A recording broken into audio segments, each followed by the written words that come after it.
লিখেছে লিয়াম ও ফ্লার্টি, হ্যাঁ ফ্লার্টি। এবার দেখো হিজ ফার্স্ট ফ্লাইট, তার প্রথম উড়ান। হ্যাঁ আচ্ছা, এর আগের দিন আমি বলেছিলাম যে এগুলো তোমরা পড়ে নেবে, আবার আমি পড়িয়ে দিচ্ছি, ঠিক আছে? The young seagull was alone on his ledge. যুবক শঙ্খচিলটা, ঠিক আছে, সে অনেক ছোট বয়স, হয়নি অল্প বয়স, ঠিক আছে, was alone on his ledge। তাহলে alone মানে কি বলো দেখি? alone মানে alone মানে হচ্ছে একাকী, alone মানে হচ্ছে একাকী, মানে যে একা থাকে, ঠিক আছে? তো সে কিন্তু তার শৈলশিলার উপর একা থাকে, ঠিক আছে, একা ছিল সে। তো লেজ মানে কি বলো দেখি? লেজ মানে হচ্ছে শৈলশিলা। লেজ মানে কি? শৈলশিলা, হ্যাঁ। তো শৈলশিলার উপর সে একাই ছিল। His two brothers and his sisters had already flown away the day before. তো তার দুই ভাই এবং বোন কি করেছে? ইতিমধ্যে তারা কি করেছে? উড়ে গিয়েছে, ঠিক আছে? The day before মানে আগের দিন ইতিমধ্যে উড়ে গিয়েছে তাকে ছেড়ে, ঠিক আছে? He had been afraid to fly with them. তো সে কি করছিল? তাদের সঙ্গে উড়তে তার অনেকটা ভয় হতো। কি হতো? ভয় হতো। তাহলে afraid মানে কি বলতো? afraid মানে হচ্ছে তোমার ভয় বা ভীত, যেটা বলা হয়, ঠিক আছে? ভয় হওয়া বলা হচ্ছে, ঠিক আছে? তারপর দেখো when he had run forward to the brink of the lake, he became afraid. The next expanse of the sea stretched down the cliff. তো এবার সমুদ্রের বিস্তৃতিটা কিন্তু অনেক বড় ছিল, ঠিক আছে? The great expanse, expanse মানে কি বলতো? expanse মানে হচ্ছে বিস্তৃতি। expanse মানে কি বলতো? বিস্তৃতি, হ্যাঁ মনে রাখবেন, মানে বিস্তার, যেটা বিস্তার। তারপর দেখো stretched down beneath and it was miles down. এবং সমুদ্রের যে স্তরটা, ঠিক আছে, সমুদ্রের যে স্তরটা ওটা অনেক নিচু ছিল, অনেক অনেক মাইল নিচে ছিল। He felt certain that his wings would never support him. তো সে নিশ্চিত ছিল যে তার যে ডানাগুলো, ঠিক আছে, তার তো ডানা ভালোভাবে পরিপক্ক হয়নি এখন, তো তার ডানাগুলো কি করবে? তাকে সাপোর্ট করবে না, সাহায্য করবে না, ঠিক আছে? তাহলে সাপোর্ট মানে কি বলো দেখি এখানে? সাপোর্ট মানে হচ্ছে সাহায্য করা। সাপোর্ট মানে কি? সাহায্য করা, ঠিক আছে? যাই বলা হয় হেল্প। কি বলবো আমরা? হেল্প, ঠিক আছে? তারপর দেখো so he bent his head and ran away back to the little boat where he slept at night. তো তাই সে কি করলো? সে তার মাথা নিচু করে সে চলে গেল ফিরে কোথায় বলো তো? সেইখানে যেখানে সে রাত্রিবেলা তার সময় কাটায়, ঠিক আছে, থাকে যেখানে। তারপর দেখো his father and mother had come around calling to him freely.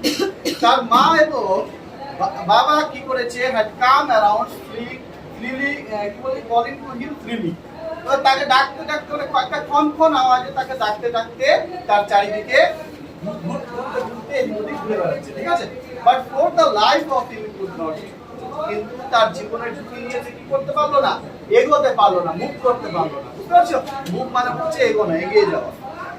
আচ্ছা শ্রীলি মানে হচ্ছে, দেখো শ্রীলি মানে হচ্ছে একটা কনকনে, শ্রীলি মানে হচ্ছে একটা কনকনে শব্দ, কনকনে শব্দ, হ্যাঁ, যে শব্দটা শঙ্খচিল করে সেই কনকনে শব্দে তার বাবা মা এদিক ওদিক তার চারপাশে ঘুরতে শুরু করে, ঠিক আছে? That was 24 hours ago. কিন্তু সেই সময়টা ছিল কত বলো তো? প্রায় 24 ঘন্টা আগে। এই যে ঘটনাটা ছিল 24 ঘন্টা আগে। Since then nobody had come here. তারপর থেকে কিন্তু কেউ তার কাছে আসেনি তখন পর্যন্ত, ঠিক আছে? সে একাই ছিল। The day before he had watched his parents flying about with his brothers and sisters. পরে একদিন আগে মানে আগের দিন he had watched his parents, সে তার বাবা মাকে দেখেছে flying about মানে উড়ে বেড়াতে দেখেছে, ঠিক আছে? flying about মানে চারপাশে উড়ে বেড়ানো। তো চারপাশে উড়ে বেড়াতে দেখেছে with his brothers and sisters, মানে তার ভাই বোনের সঙ্গে, মানে শঙ্খচিলটা ভাই বোনের সঙ্গে উড়ে বেড়াতে দেখেছে, ঠিক আছে? শঙ্খচিলটা। তারপর দেখো they were teaching them the art of flight and how to dive for fish. তাহলে তারা কি শেখাচ্ছিল? বাবা মা তার ভাই বোনকে কি শেখাচ্ছিল? দেখাচ্ছিল যে কিভাবে উড়তে হয়, ঠিক আছে? আর্ট অফ ফ্লাইট মানে উড়ার যে ধরনটা, কিভাবে উঠতে হয় সেটা শেখাচ্ছিল। আর how to dive for fish, এবং কিভাবে মাছকে ধরতে হয়, ঠিক আছে? মাছকে ধরার জন্য কিভাবে ঝাঁপ লাগাতে হয়, কোথায় বলতো? জলে। বুঝতে পারছো? তাহলে দে ওয়াট টিচিং, টিচ মানে কি তাহলে শেখানো, টিচ মানে শেখানো, হ্যাঁ। ডাইভ মানে হচ্ছে ঝাঁপ দেওয়া, ডাইভ মানে কি বলতো ঝাঁপ দেওয়া। মানেগুলো মনে রাখবা, ঠিক আছে। তারপর দেখো he had seen his elder brother catch his first herring. সে কি দেখেছিল বলতো? সে দেখেছিল তার ভাই, তার ভাই কি শিকার করেছে? প্রথম মাছ, ঠিক আছে, জলে প্রথম মাছ শিকার করেছে। সেই মাছটার নাম কি বলতো? হারিং মাছ। কোন মাছ বলতো? হারিং। এখানে হারিং মানে হলো এক ধরনের বিদেশি মাছকে হারিং বলা হয়। ক্লিয়ার? বোঝা গেল?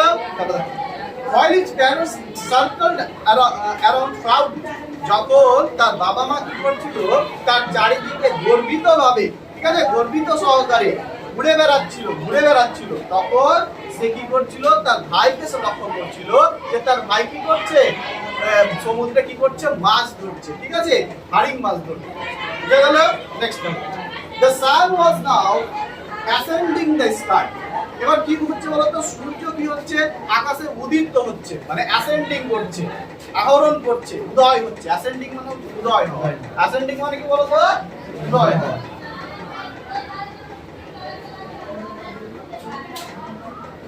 অ্যাসেন্ডিং মানে হচ্ছে উদয় হওয়া, আরোহণ করা, বুঝতে পারছো? আর অ্যাসেন্ডিং এর বিপরীত শব্দ হচ্ছে ডিসেন্ডিং। ঠিক আছে?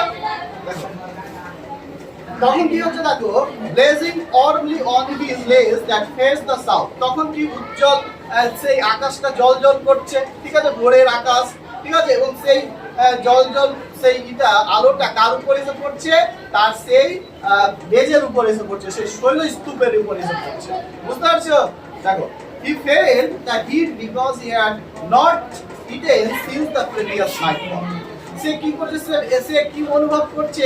সে খুব তাপমাত্রা অনুভব করছে, তখন গরম অনুভব করছে, ঠিক আছে, বিকজ কারণ সে এর আগের রাত থেকে প্রায় কিছুই খায়নি, ঠিক আছে, খাওয়া দাওয়া কিছুই করেনি, না খেয়ে আছে, ঠিক আছে, সেই জন্য সে অনেকটা হিট অনুভব করছে, মানে তাপমাত্রা অনুভব করছে, গরম অনুভব করছে। দেখো now there was not a single scrap of food left in his straw nest. তো সেই বাসায়, তার যে বাসাটা রয়েছে, সেই বাসাতে কিন্তু এক টুকরো খাবারও পড়ে নেই, মানে সব খাবার শেষ হয়ে গেছে, ঠিক আছে। নেক্সট দেখো his little grey body trotted back and forth on the ledge. তার সেই যে ধূসর রঙের শরীরটা trotted back and forth মানে হচ্ছে কি বলতো? এদিক ওদিক পড়ে যাচ্ছে, উল্টে পড়ে যাচ্ছে, ঠিক আছে। He was trying to find some means of reaching his parents without having to fly. সে একটা উপায় খুঁজছে যে কিভাবে না উড়ে গিয়ে তার বাবা মার কাছে যাওয়া যায়, ঠিক আছে, না উড়ে কিভাবে তার বাবা মার কাছে যাওয়া যায়, কারণ উঠতে তো পারছে না ও, তাই না?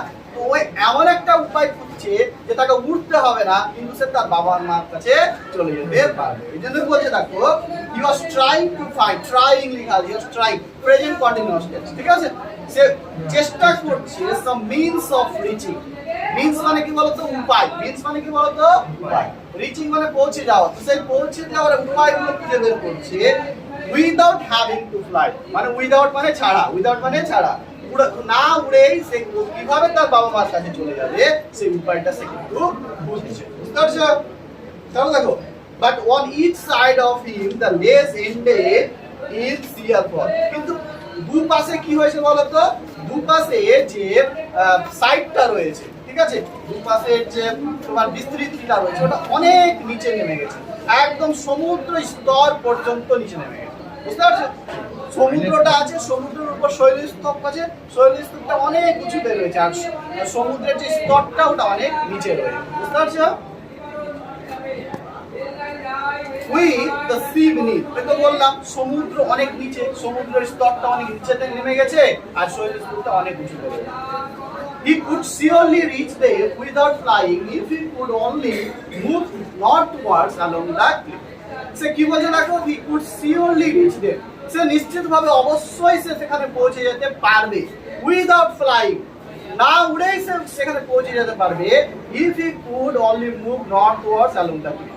সে যদি সেই পাহাড় যেটা আছে বরফের পাহাড়টা সেইটা যদি সে উত্তর দিকে শুধু যায় কিনা তাহলে কিন্তু সে না উড়ে চলে যেতে পারবে, তাই কিন্তু উত্তর দিকে যেতে হবে, বুঝতে পারছো? But then on what could he walk, কিন্তু তারপর সে কিভাবে হাঁটবে, হাঁটার জায়গা নেই, ঠিক আছে, তারপর সে কিভাবে হাঁটবে, ঠিক আছে, হাঁটতে হবে ওকে। দেয়ার ওয়াজ নো লেজ, কারণ তারপর কি নেই, শৈলস্তূপ নেই, শৈলস্তূপটা ভাঙা, ঠিক আছে, অনেক দূর হবে, তারপর তো তাকে উড়ে যেতে হবে। হি ওয়াজ নট এ ফ্লাই, এবং সে উঠতেও সেরকম পারছে না, তো সে সেখানে কিন্তু কিভাবে যাবে, তাই না? এটাই ওর একটা চিন্তা হয়ে গেল, বুঝতে পারছো? থ্যাংক ইউ ডিয়ার তাহলে তোমাদের এই স্টুডেন্টস, পর্যন্ত পড়া থাকবে, ভালো লেগে হ্যাঁ? থাকলে সাবস্ক্রাইব এবং ঠিক আছে? শেয়ার করতে ভুলবে না।